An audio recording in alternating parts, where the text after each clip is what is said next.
chaque professionnel ESAT rentre avec un parcours particulier. Chacun est différent. Donc ce statut, c'est un statut à la fois de travailleur protégé, mais aussi un statut sur lequel on va chercher pour chacun à développer des compétences métiers qu'il faut peut-être parfois découvrir, parfois insister sur certaines. Enfin, voilà, c'est un chemin.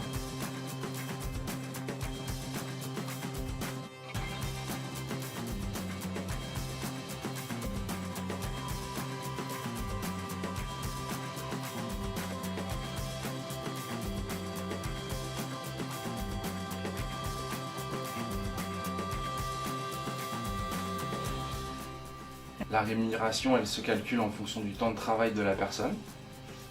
Plus le temps de travail est élevé et plus le salaire de l'ouvrier ESAT augmente.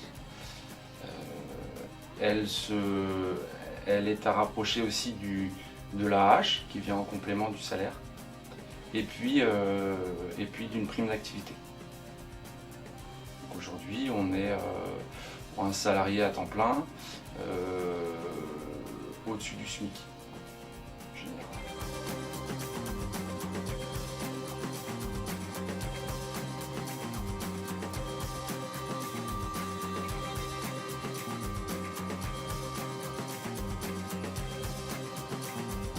Les horaires d'un ouvrier ESAT vont dépendre de son activité de production. Alors tout dépend des ESAT, mais sur les ESAT sur lesquels moi je suis en position de directeur, on est souvent sur des horaires de journée, de 8h, 8h30, jusqu'à 16h45, 17h, avec des pauses déjeuner, et puis certains ont des pauses aussi dans la journée, qui vont être rémunérées. On fait ce choix-là. Ça permet aussi de souffler sur des activités de production qui peuvent être intenses, qui nécessitent un grand niveau de concentration.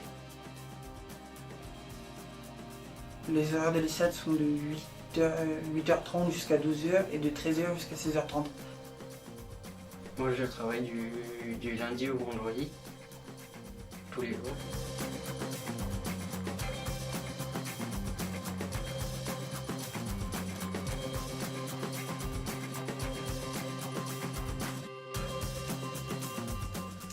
Non, chez nous, il y a très peu de personnes qui sont à temps plein.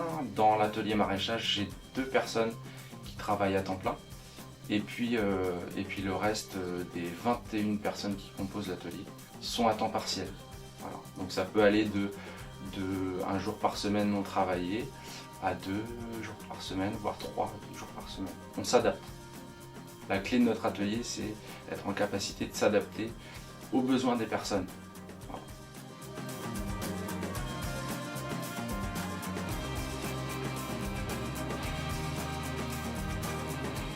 C'est un axe majeur. Donc les personnes qui se rendent à l'ESAT doivent pouvoir s'y rendre par leurs propres moyens. Si à défaut de lignes de bus adaptées, etc., on peut chercher à mettre en place un transport, mais ce transport doit toujours être à la charge de la personne. Quand on arrive à l'ESAT, le coût des transports, c'est à notre charge. Transport en commun, voiture personnelle, vélo, scooter, voiturette.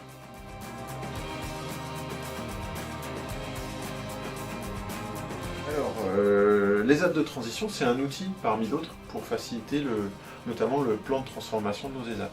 Historiquement, les ESAT sont tournés peut-être plutôt à l'interne sur des activités de production à l'interne, mais aussi de prestation de services ou de mise à disposition auprès d'entreprises notamment ou de collectivités. L'ESAT de transition, c'est un nouvel outil qui se développe notamment au sein de notre département, avec Côte d'Armor 22.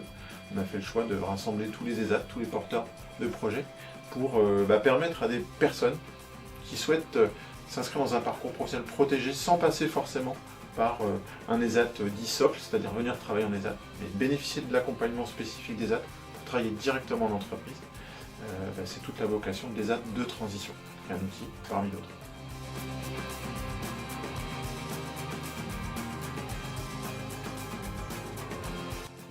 Il faut être toujours ponctuel, toujours À l'heure. toujours à l'heure, toujours dire bonjour aux moniteurs, aux collègues. Avoir une tenue appropriée pour aller au champ, les scieries, les bottes. Sous tous les temps, même qu'il pleuve, qu'il neige, Il fait beau. qu'il fait beau, on est toujours là. Ouais. Moi, je pense que pour travailler en ESAT, il faut surtout être curieux, s'intéresser sur le métier. Évidemment, il y a des compétences qu'on apprécie, c'est-à-dire d'être ponctuel, d'avoir certains prérequis pour travailler notamment en équipe. Mais si on accueille des personnes qui sont curieuses et qui sont investies et qui demandent à progresser, eh ben, c'est à coup sûr gagnant.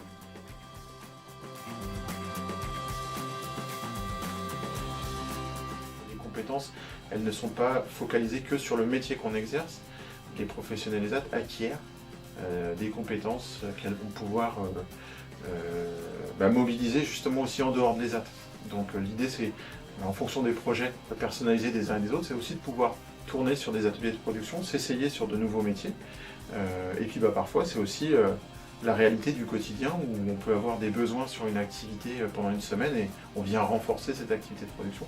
Donc si c'est dans le projet personnalisé des professionnels ESAT, on développe ces possibilités d'exercer un autre métier autant que possible. D'ailleurs c'est plutôt une chance parce qu'on est peu nombreux à pouvoir changer de métier tout au long de sa carrière.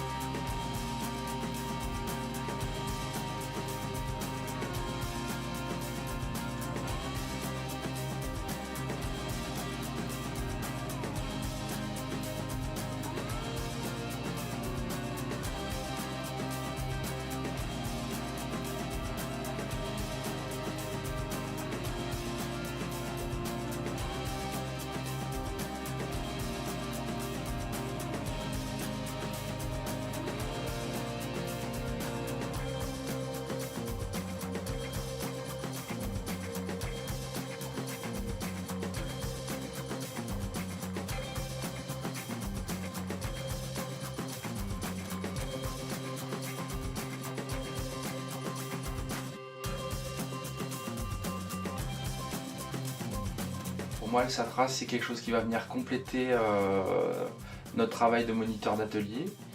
Ça va être de travailler des compétences qui seront complémentaires à ce que moi je vais demander dans le cadre du maraîchage. Par exemple, j'ai des ouvriers qui vont parfois au SATRA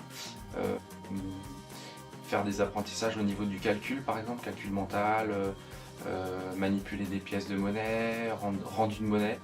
Voilà, moi je pense que le SATRA apporte vraiment une plus-value là-dessus. Et puis ça permet aussi de travailler tout ce qui est prérequis au travail. Voilà, être capable d'arriver à l'heure au travail, d'avoir une tenue adaptée, de travailler en équipe. Je pense que le SATRA et l'ESAT sont vraiment de choses bien complémentaires. Je pense que l'ESAT peut être un tremplin, vraiment pour les jeunes qui ont été accueillis en IME. Et puis dans mon atelier, j'ai beaucoup de jeunes qui s'épanouissent dans le travail. Et quand je dis tremplin, pour moi c'est le tremplin, alors certes professionnel, mais beaucoup aussi s'épanouissent dans le cadre extra-professionnel. Parce que derrière ça ouvre la possibilité d'avoir un petit chez-soi, un salaire, et puis de faire plein de projets aussi extra-professionnels. Voilà. On travaille aussi évidemment tout ce qui est confiance en soi, travail en équipe.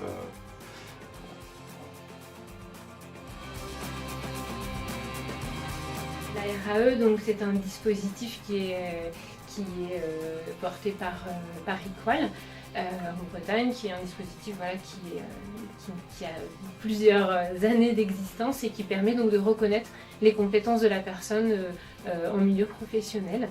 Et donc il y a des jurys qui sont organisés, on peut faire reconnaître ses compétences soit en situation interne, donc en situation de travail, soit en situation externe où là on va aller exposer et expliquer son travail devant le jury. Et on a une autre modalité qui est en situation externe avec stage, après stage, où la personne va en milieu ordinaire, montrer ses compétences et ensuite pouvoir faire une comparaison entre le travail en ESAT et le travail en milieu ordinaire, et de la même manière va pouvoir l'exposer devant les jurys. Le panel des formations chez nous est assez large. Ça peut aller de la formation gestes et postures pour éviter de s'abîmer le dos quand on travaille. Ça peut aller sur de la formation vente directe. Ça peut aller sur de la formation tracteur, micro-tracteur, conduite de véhicules. On s'adapte vraiment au projet de la personne qu'on accueille. Au sein des ESAT, on met l'accent en termes de formation sur tout ce qui va concerner la prévention et la sécurité, un peu comme une base socle, et puis le développement des compétences qui sont liées au métier exercé.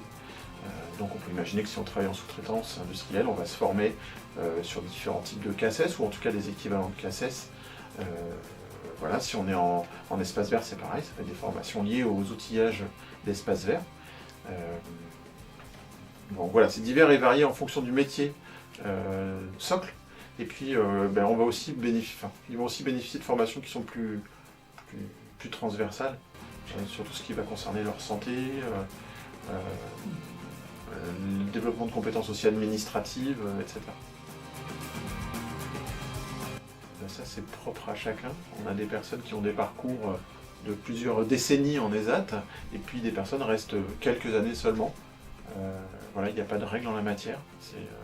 Chaque parcours est individuel et personnel, donc certains ont une forte envie ou appétence à aller dans le milieu ordinaire, rejoindre le monde de l'entreprise à temps complet ou à temps partiel, et pour d'autres, le chemin est plus long, ou c'est pas le souhait non plus, ou les compétences peut-être à mobiliser sont peut-être un peu trop complexes, donc voilà.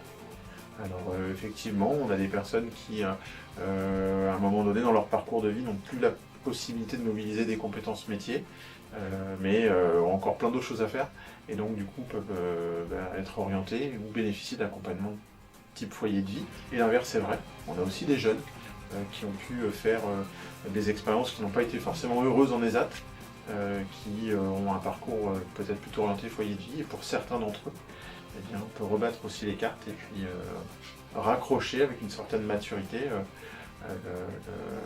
des projets d'ESAT par exemple, même si c'est pas pour la majorité d'entre eux. On peut faire des stages avant 18 ans à l'ESAT. Donc les stagiaires peuvent être des jeunes effectivement qui viennent d'IME, peuvent être aussi des personnes ayant déjà eu un parcours dans le milieu ordinaire, des adultes, voilà, chacun a son parcours de vie.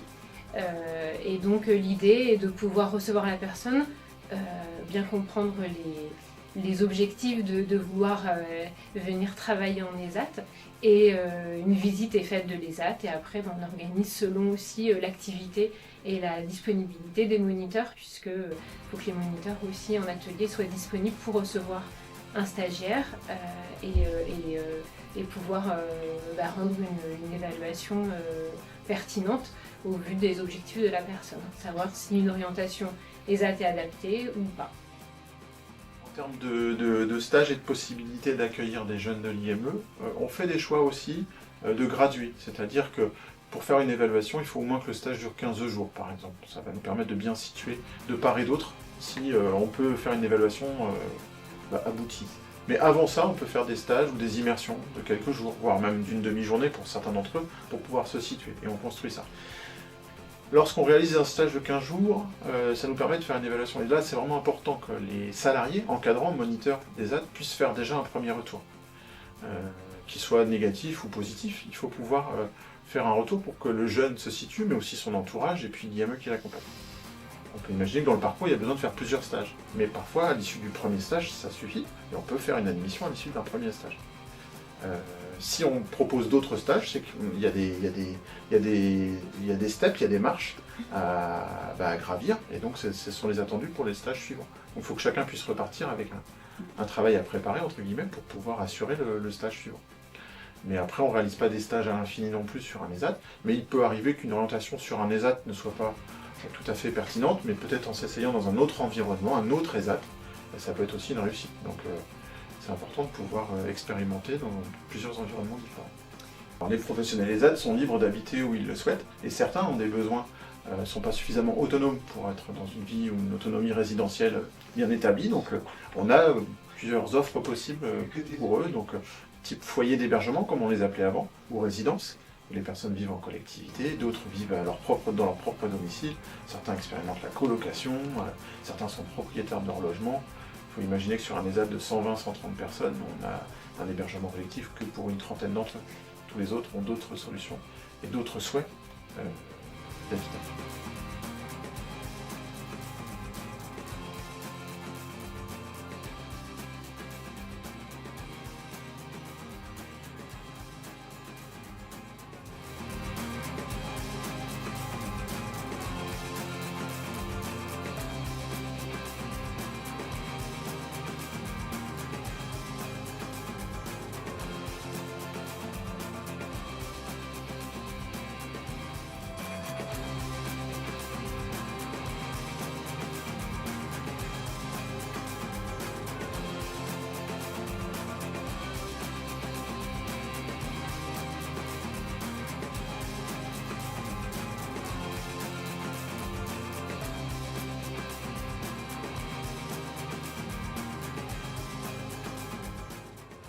Les jeunes qui sont accueillis chez nous en ESAT n'ont pas forcément tous les codes quand ils arrivent. Parfois, ce qui est mis en place pour ces jeunes-là, c'est qu'il y a un petit peu de SATRA qui est proposé pour justement rassurer ces jeunes qui arrivent, leur filer quelques billes avant de prendre le poste. Et on y va petit pas par petit pas. Peut-être qu'au début, on va être sur un mi-temps, et puis après, progressivement, on va proposer un ou 2 jours de travail supplémentaires. Mais voilà, on y va piano piano.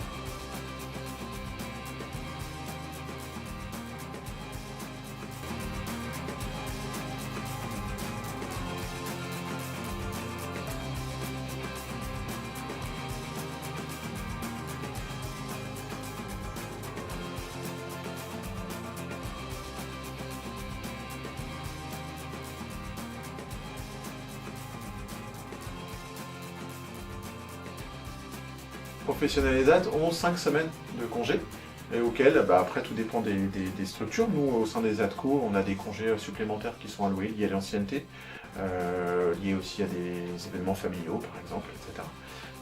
Voilà. Il n'y a pas d'obligation d'attendre 1 an pour bénéficier de ces congés.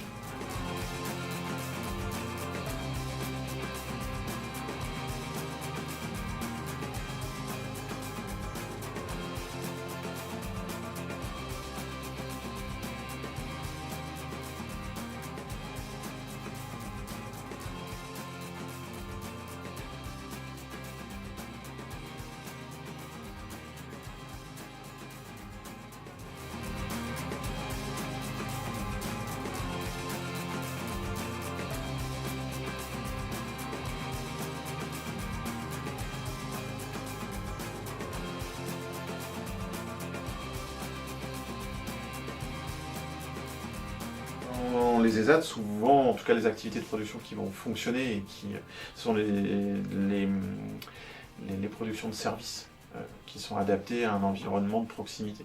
Donc très souvent on parle de sous-traitance industrielle pour aider les entreprises de l'environnement local à se développer, c'est souvent dans ces phases-là. Les entreprises, les particuliers et les entreprises vont faire appel au jardin espace vert, donc c'est aussi des activités de production qui fonctionnent.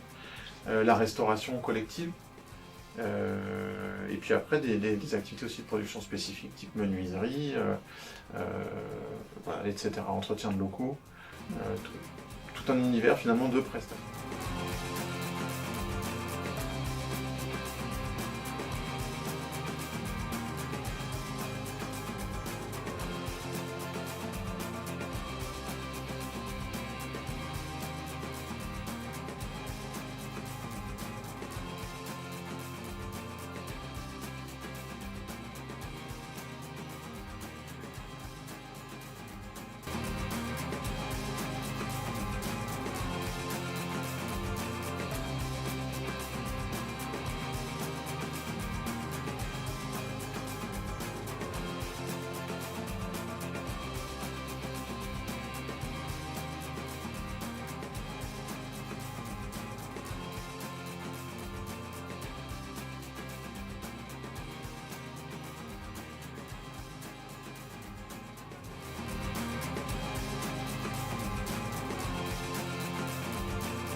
développé une charte depuis une dizaine d'années et au sein de cette charte, différents avantages sont ajoutés au statut de professionnel ESAT peut-être plus classique, notamment une participation de notre association, des ATCO, à la mutuelle des professionnels ESAT. Donc tous les professionnels ESAT ont accès à la mutuelle avec une participation financière des ATCO.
Tout dépend des ESAT en termes de repas. Dans notre ESAT, le coût du repas est à la charge du professionnel ESAT.